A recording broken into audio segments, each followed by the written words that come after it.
the thing I say to them all is learn to listen for the pauses and the uptake of breath. And I come in on the pause and the uptake of the breath. Nina, I'm just wondering. So as I noticed you rise to breathe, I just come in and go, Nina, and say your name. I'm just wondering, would you be able to explain to me what your thinking was behind that?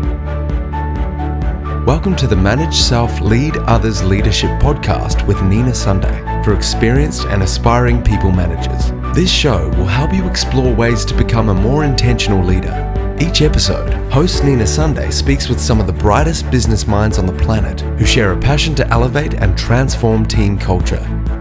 Workplace culture hides in plain sight. Is yours flourishing? Join the movement to make your workplace a better place to work. Are you ready? Because it's time to manage self, lead others. Allan Parker OAM was awarded the Order of Australia Medal for service to business, particularly dispute resolution. Allan Parker is an expert in brain science, applied neuroscience, adult education and mediation. Author of Switch On Your Brain and Negotiator's Toolkit, co-author of Beyond Yes, Negotiating and Networking. Allan has been a scratch golfer and run 16 marathons and 11 ultra marathons, including 24 hours twice. I've had the honour of seeing Allan present many times over the last 2 decades through our involvement with Professional Speakers Australia. His presentations are dynamic and somewhat unpredictable. Allan leads an experimental learning laboratory exploring thinking, doing and being different from yesterday's way. I'm truly honoured to meet with you today, Allan. Welcome, Allan Parker. Nina, there we go. You can edit that one out.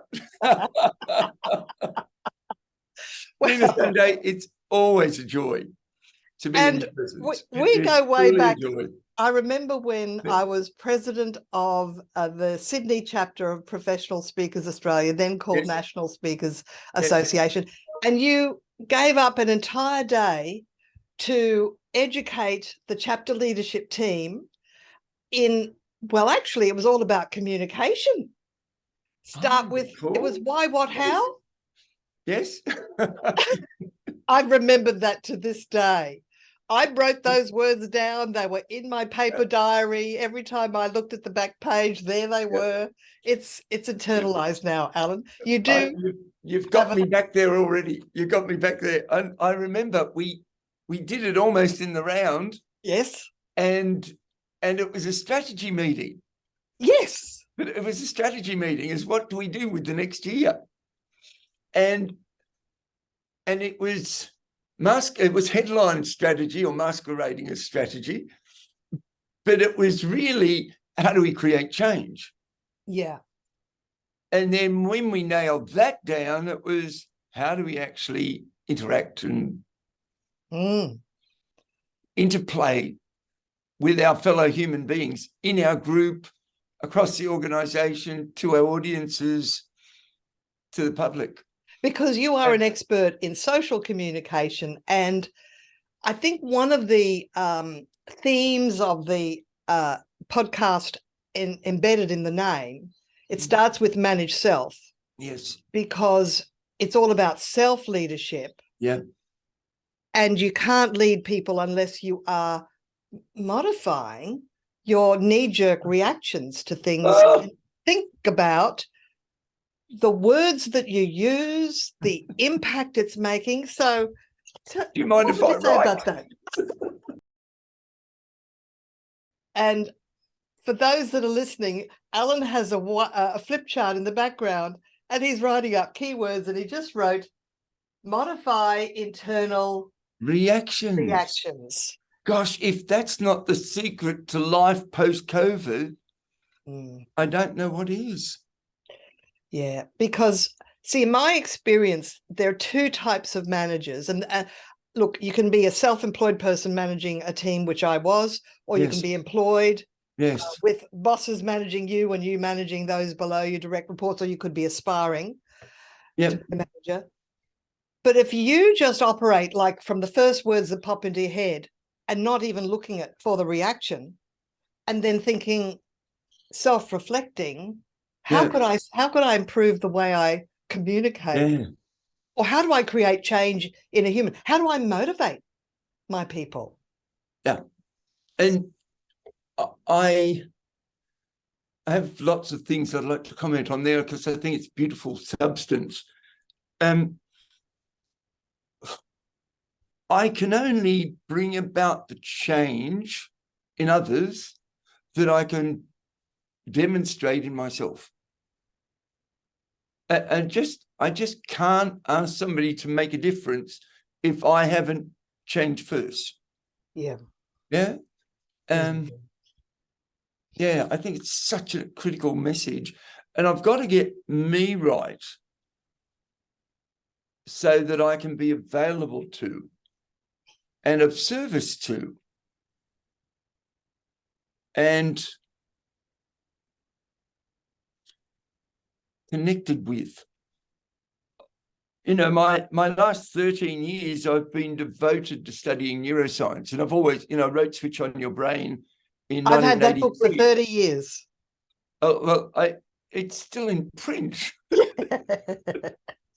I knew nothing about neuroscience when I wrote that book, and now I know a little bit about it. Yeah.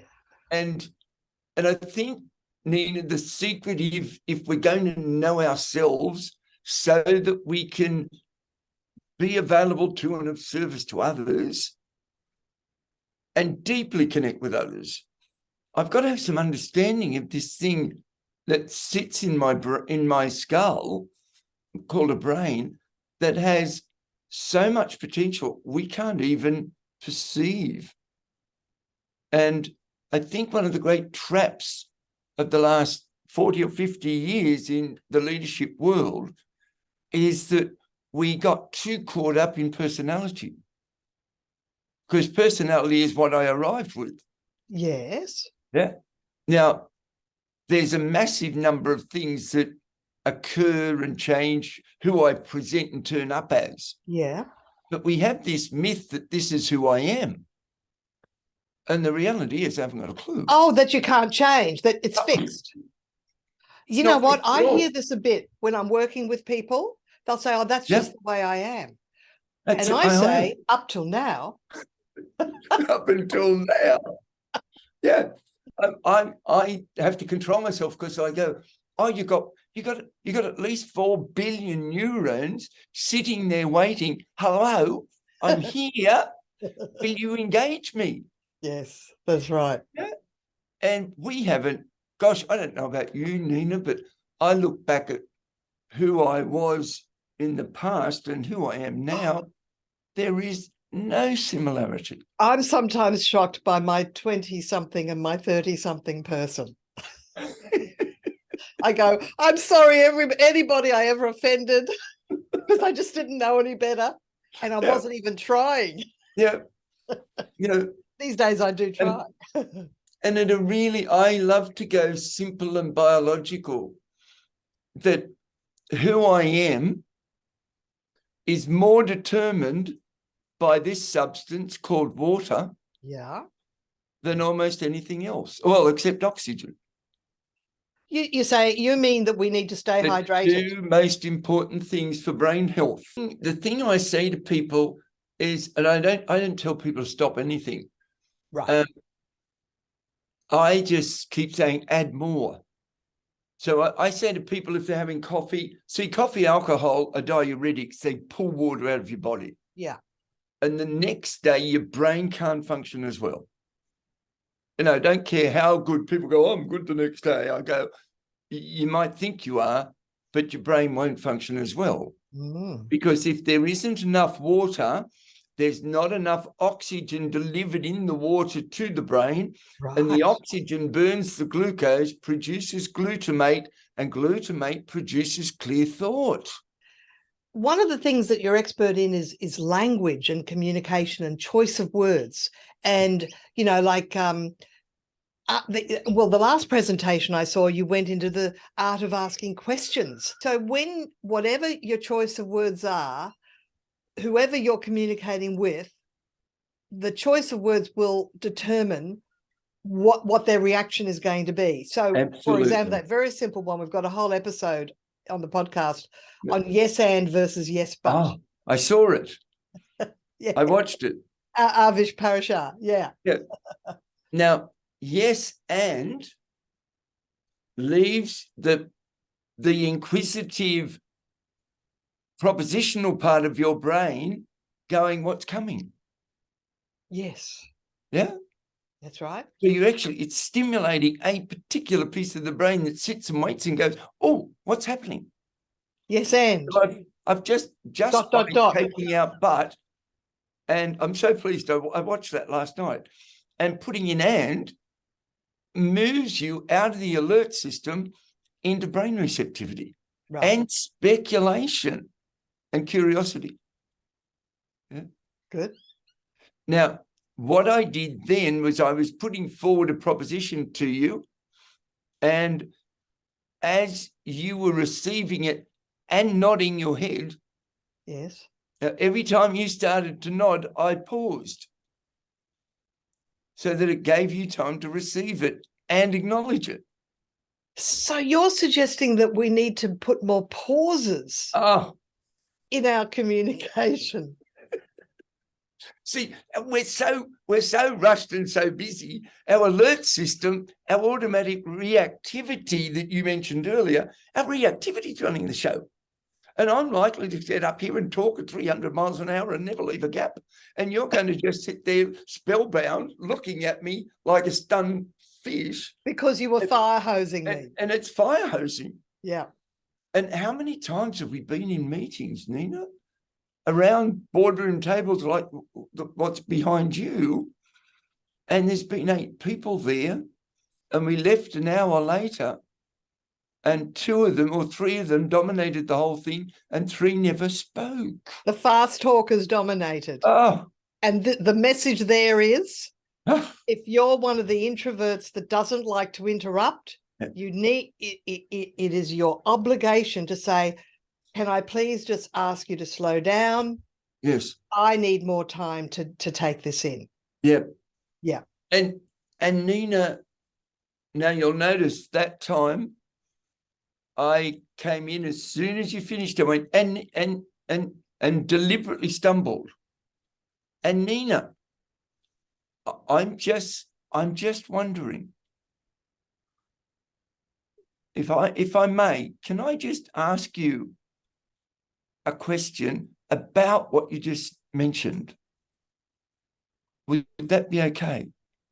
And that's how you can stop a fast talker. That's how an introvert comes in and behaves. If you watch, I've lowered my body, yes. I've dropped my voice, I've asked permission, yes. I've demonstrated humility.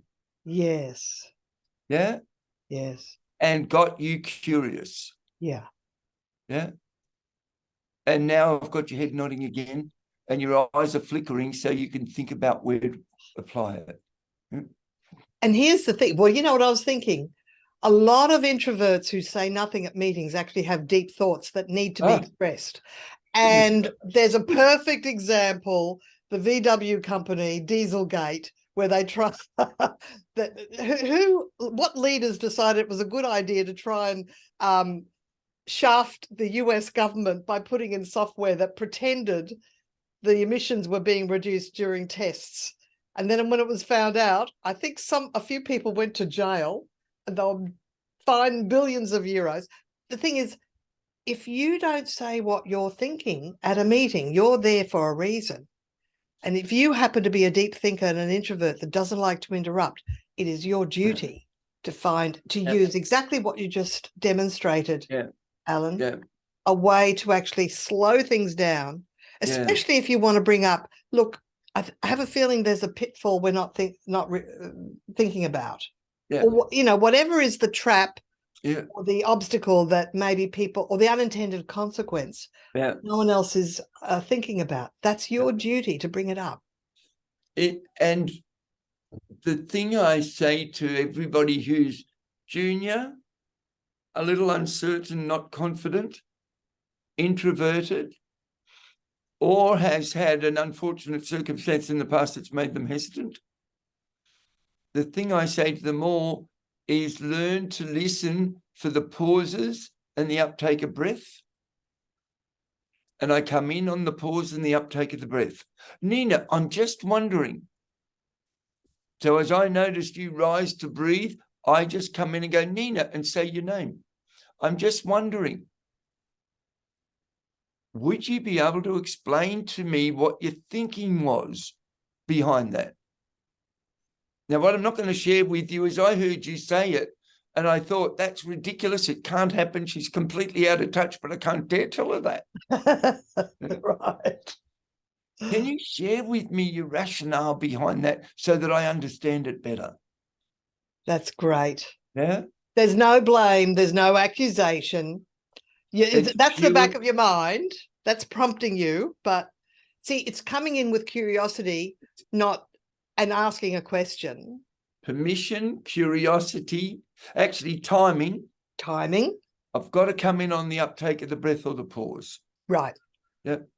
Now, you were aware I manage very large international meetings. You do. I can have, 300 or 400 people in a room. I've always got my peripheral vision on. Yes. The reason I've got my peripheral vision on is the minute I see somebody go and take a big breath and they're going to come in with that reactivity that you go, yeah, well, what about? The minute I hear them coming in with that, and I see them take the breath and make a forward movement.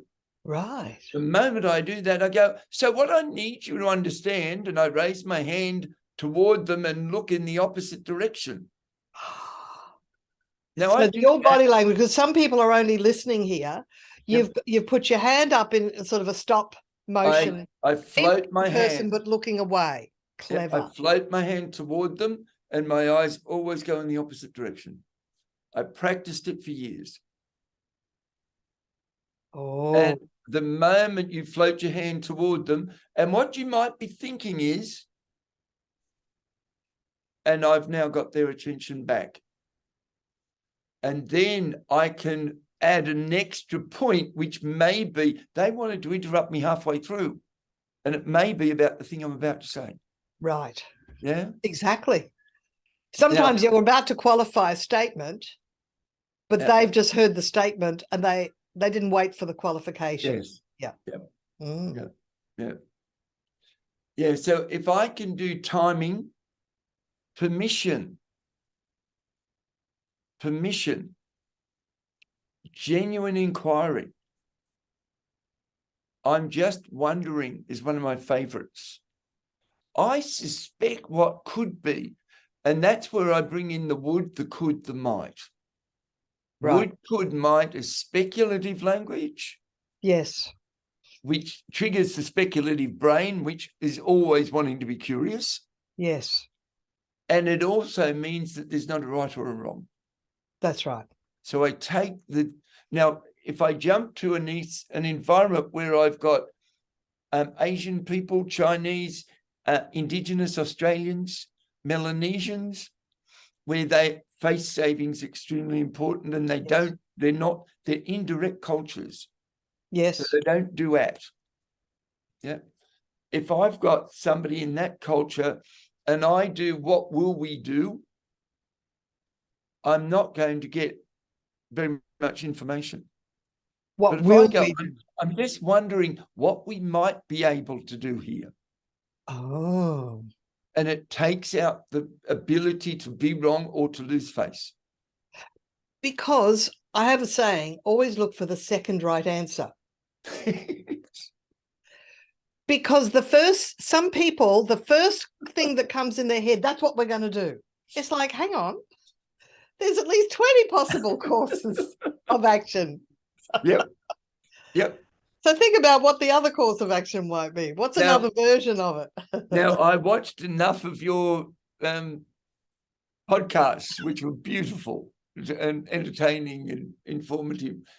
But I watched enough of them to go, there's definitely a hidden theme here of innovation and newness. Right. And if we, now I'm an empirical scientist, behavioural scientist, I drive everyone nuts. I'm not interested in very much that isn't measurable. But the one thing I know for sure, that if I ask you to solve a problem and you give me your first answer, I know that it's one you've done before. Right. And it's one that you probably feel safe and secure with. Yes. And it absolutely is not innovative. Yep. If I then go, Nina, if just by chance, if that one didn't get up or somebody objected to that, what would be your fallback position? Good question. Now, I play around in the area. And this is, as a manager, you are dealing... What would be your fallback position? That's right. And as a manager, you will have both growth mindset people and fixed mindset people. And if you're an innovative manager, you need to have the language that will satisfy a fixed mindset so they can actually open up and be open to other possibilities. Let me honor Dr. Dweck and her extraordinary work. Yeah. A growth mindset is available every minute in every human being. Yeah. Every minute in every human being. Yes. If I stay out of definitive language, we live in this world that says you've got to be confident and certain. And I go, I want to be humble and curious. Yeah. I'm not certain about anything except I don't know anything that I thought I knew. Mm. You know, every bit of science I've ever read 10 years ago, half of it's proven categorically to be wrong. Yeah. But if I can just encourage the human brain and the individual I'm with to explore possibility, not talk about possibility, but have them explore it. And I go, Nina, I have a suspicion, Nina, that there's a whole realm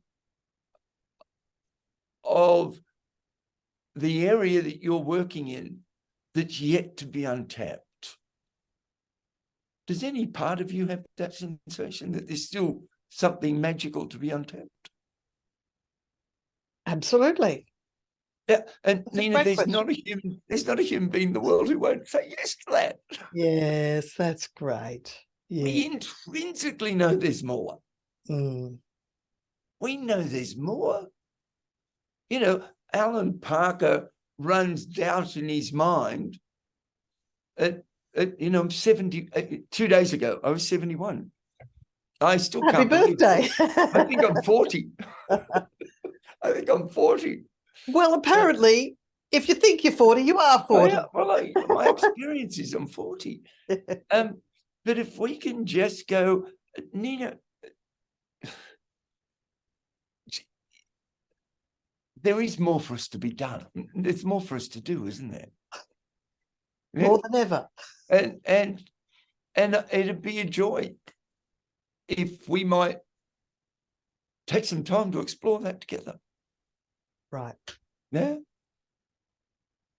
And take some time. Take some time. Yeah. Explore that together. Yeah. It's such beautiful, seamless language. Yeah. And this is the thing.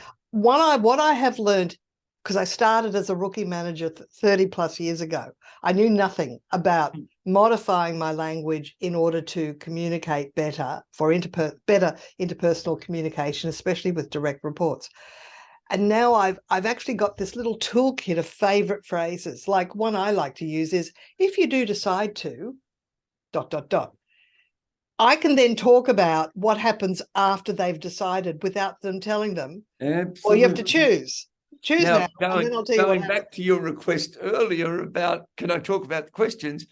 That's a hypothetical question. Right. Now, hypothetical question is the primary question to get innovation out of a human being. Yeah, that's great. Now, Nina, if I don't do enough what and how, inquiry. Yes. And then what and how, would, could, might, speculative. Yes. And I don't confirm what you say often enough, I can't go to the magic that's produced by hypothetical. See, so as you go, you confirm what they've just said. Absolutely. And you do, that's a meeting tactic as well.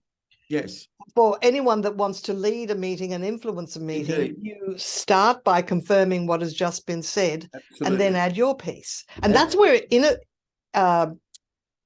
introverts can really shine. Absolutely. Because they're not doing all the talking, they're actually doing all the listening before they talk. They can use the tactic of summarizing what's been said and then adding their piece. As a kid who didn't read until I was 30, I did become a very good listener. And I'm blessed, Nina, with really a remarkable memory. Yes. I had 462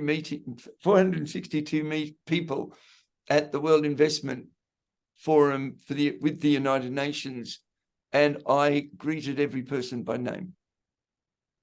Gee whiz, that's pretty good. I studied their photographs, learned their titles and names. As they were arriving. It took me 6 months. I spent 6 months. That's how important relationship and connection is. The lesson there is any leader should know the names of every single person in their building that they communicate with over Zoom, over Teams, online. Yeah, you can't. No, there's no excuse for not using people's names and not finding out. Yeah. And it's, you'll notice for people, and I've been very consciously, as I always do when I'm recorded, I'm consciously demonstrating behavior patterns to the group who get to see this, and that's right, and to hear it. And I'm not describing much of what they'll see, but more of what they'll hear. That's right. The group will notice that every time you make a comment, I in some way acknowledge it. Yes. Oh, yeah. Absolutely. So, Nina, you're asking about the questions, and you mentioned those options. And I applauded you mentioning get the second option. Because it's not until we get to the fifth option that innovation will turn up. Right. That's been an experiment I've been tracking for ages. Is the first thing you'll put forward will be a claim, and it'll be something you've got fixed bias to. The second will be something that you've probably played around with. The third one will be something that you're likely to do, but you're scared or nervous or don't have the confidence in. The fourth one will be something you're a little bit awkward to say, but deeply believe in. The fifth one will be something, in particular, if you're an introvert, that you've been sitting on for the last 2 years thinking one day I'll get to say that. Yeah. And the innovation walks out of every meeting, Nina, in the heads of the introverts. Yes. And this is why conversational equality is considered one of the attributes of the most effective teams. And the manager it's up to the manager to say, well, let's hear from all the people we haven't heard from yet at this meeting. And then just go around the room and just by name say, well, you've been listening. What do you think, Jane? What do you think, Jack? And just get it out on the table. Nina, I have a couple of really wonderful letters that I've received from global meetings that I've run. And one of them was from a colleague in the United Nations in Geneva.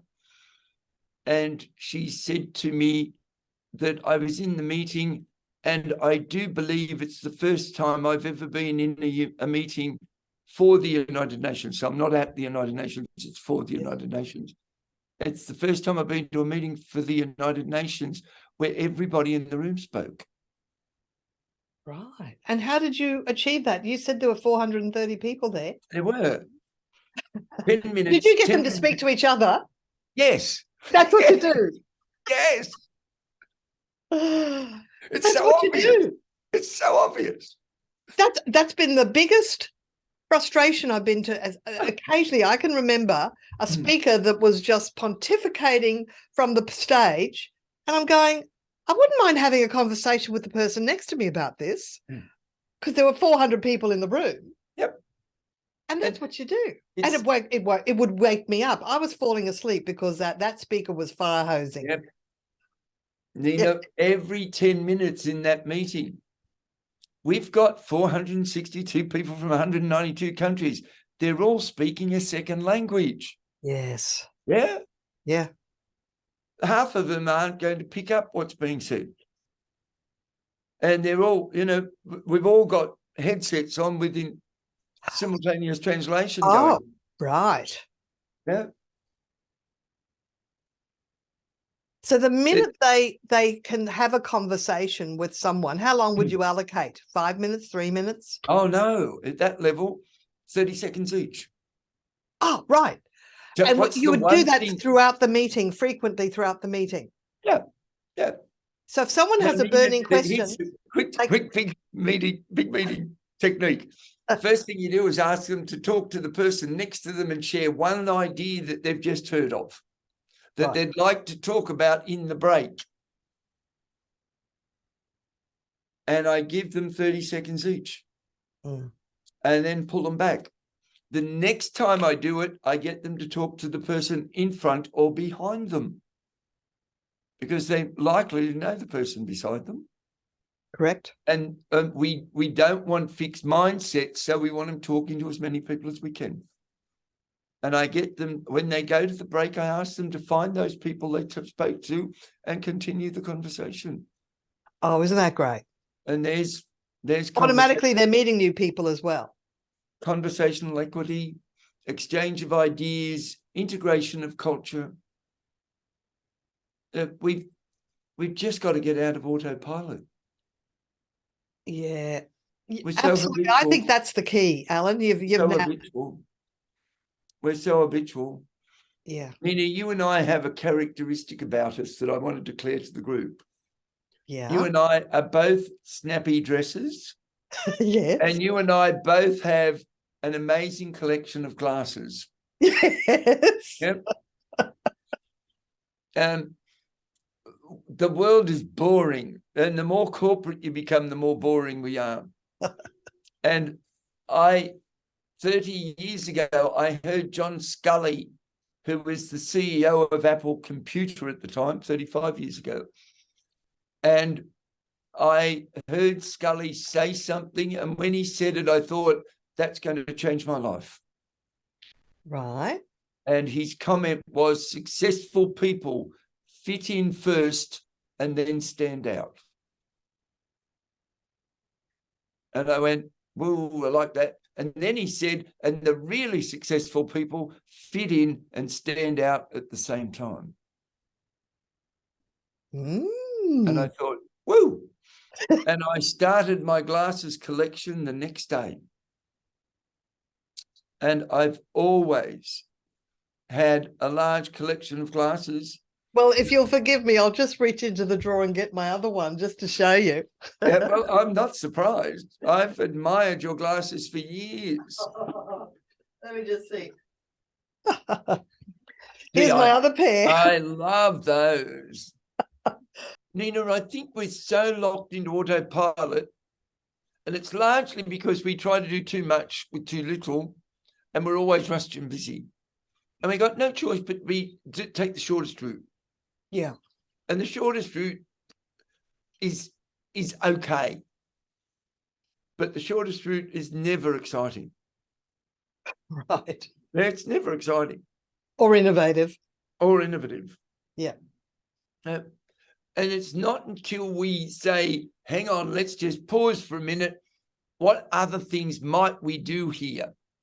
Now, it might only take 60 seconds to do that. But if I'm doing the same thing and we're going in a straight line, I'll get caught up in addiction to adrenaline and cortisol. And that'll keep me going. But it switches off my frontal lobe in my brain, which does my comprehensive, systematic, complex thinking. Yeah. And if I don't stop and pause and go, hang on just a sec, let's just survey the land here, what's going on? What other ways could we do this? How could we just tweak it and improve it? just a tiny bit. Ask that question frequently. How Regularly. else could we do this? Yeah. I can't tell you how many times I go into meetings in organizations and people are sitting in the same chairs. I don't do that. You're sitting in my chair. How dare you? And we talk about fixed It's just a mindsets. boardroom. We got fixed mindsets at the top of the organization. Yeah. Yeah. Mm. The research showed that square and rectangle tables didn't produce as much quality communication as circular tables 35 years ago. Yes. And we've still got rectangle tables and chairs still sit at the top of them. Boardroom design hasn't really changed much in 30-something years. Talk about fixed mindsets. Oh, gee. Yeah. Mm. Yeah.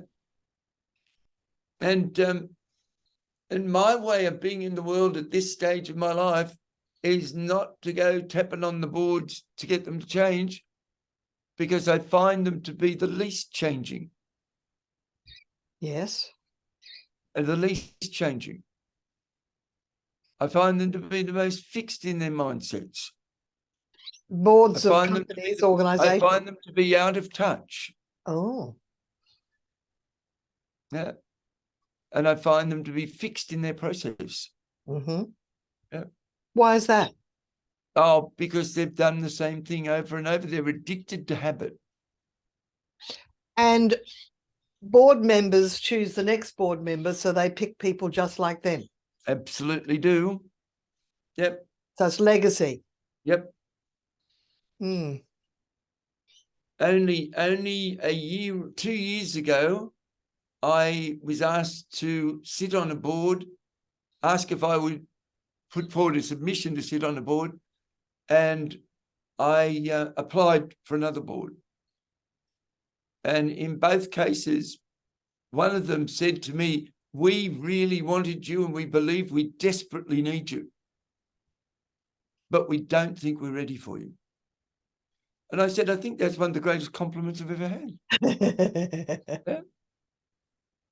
I'm surprised they didn't say, and by having you on board, it will make us ready for you.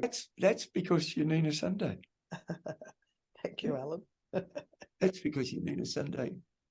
I don't want to get caught up in them because they're not very receptive to news.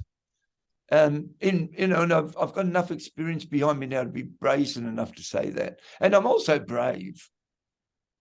I encourage people every day to be braver.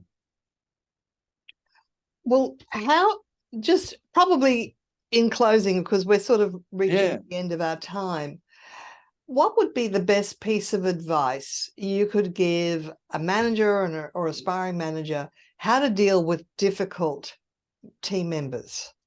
Oh, prickly team members. There's no one who's going to hear this who's going to like it. But Okay. you've asked the question, let me answer it. Yeah.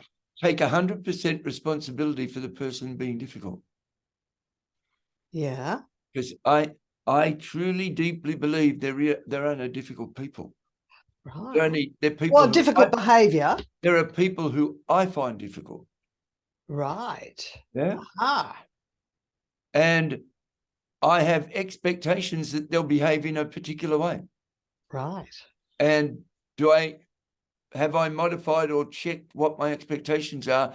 And if I want them to change, when did I last change my expectations of them? Mm-hmm. Now, change your expectations. There are some people, see, if people don't demand enough of Allan Parker gets bored. Yeah. Right. And I have a partner who's the exact opposite. Have no expectations and you'll get extraordinary outcomes. Mm. And the average manager doesn't stop and go, what are the expectations I'm overtly and covertly messaging to this person? Mm. And are they what the person needs? And how many different approaches have I used with them? Mm-hmm. Because most people do the same thing over and over and then get confused that the people don't change. I've told them 50 times. I go, well, don't tell them again. And I haven't found a person in my career who didn't respond well and change their behavior.